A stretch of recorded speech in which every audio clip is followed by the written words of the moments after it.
Hello'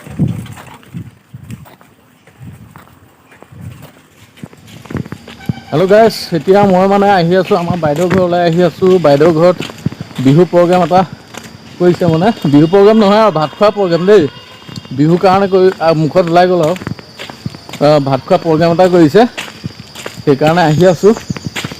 ভাতকেইটা খাওঁ আৰু দেৰিয়ে হ'ল, এতিয়া বহুত দেৰি হৈ গ'ল। ঘৰৰ মানুহবিলাক কেতিয়াবাই আহিলে, মই আজৰি পোৱা নাছিলোঁ, সেইকাৰণে আহিছোঁ। মানে মোৰ ঘৰৰ পৰা বেছি দূৰ নহয়, ওচৰতে।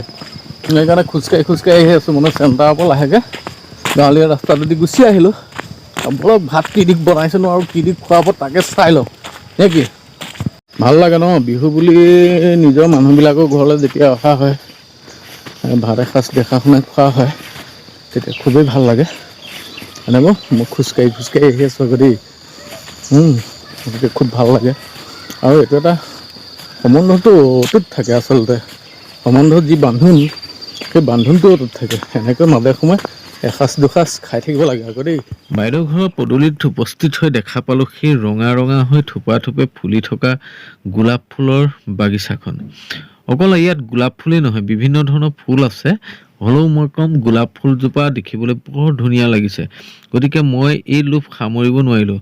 লৰালৰিকৈ মোবাইলটো উলিয়াই কেমেৰাত বন্দী কৰি ল'লোঁ ফুলনি বাগিচাখনৰ ভিডিঅ'সমূহ, ফুলবিলাকক। গতিকে ইমান ধুনীয়া লাগিছে চাওকচোন। প্ৰত্যেকবিধ ফুলৰে বিভিন্ন ধৰণৰ কালাৰৰ ফুল আছে ইয়াত। প্ৰত্যেকবিধ ফুলেই বিৰাট সুন্দৰকৈ ফুলি উঠিছে, জানে বাৰু? এনেকুৱা ফুলনি দেখিলে এনেও ৰাতিপুৱা শুৱাৰ পৰা উঠি যেতিয়া এনেকৈ ফুলি থকা ফুলবোৰ দেখা পোৱা যায়, মনটোৱে কিবা এটা ভাল নালাগেনে বাৰু?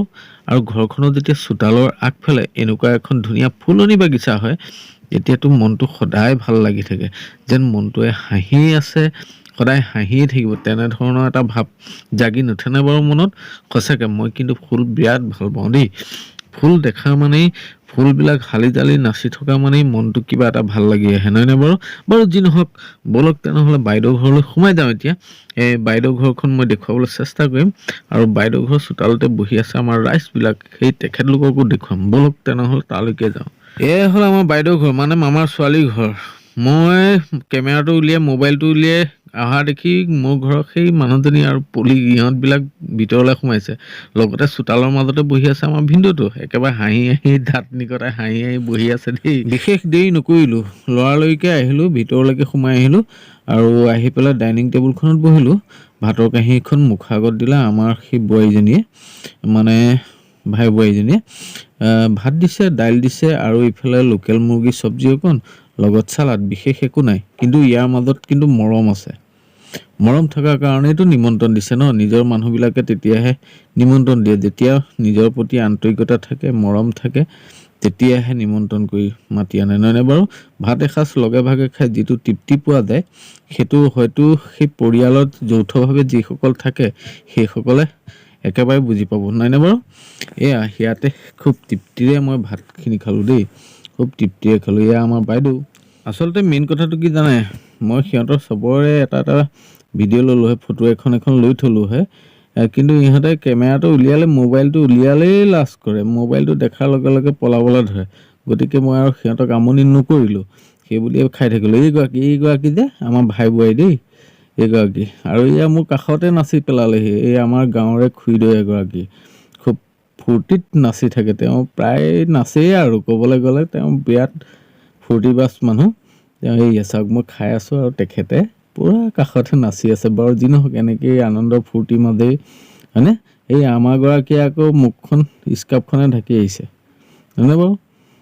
গতিকে বহুতে লাজ কৰে কেমেৰাৰ আগত, ময়ো আগতে লাজেই কৰিছিলোঁ।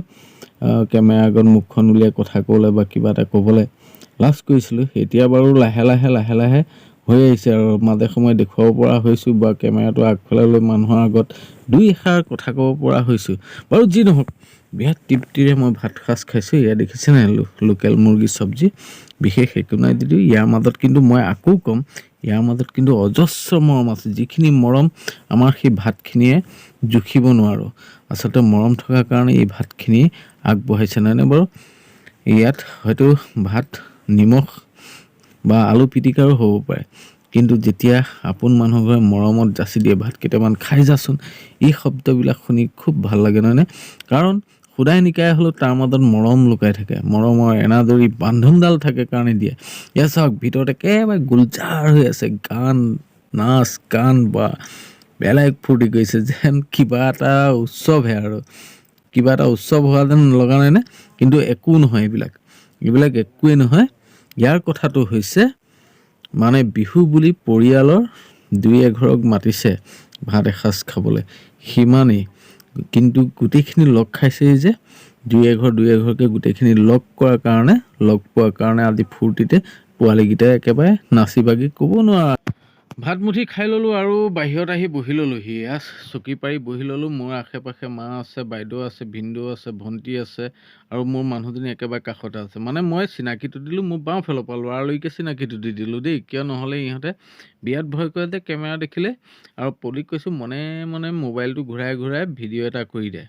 বাৰু যি নহওক, তেখেতলোকৰ মাজৰ পৰাও আজি বিদায় ল'লোঁ আজিলৈ, আৰু আপোনালোকৰ মাজৰ পৰাও মই বিদায় লৈছোঁ। আকৌ লগ পাম নতুন এটা ভিডিঅ'ৰ মাজত।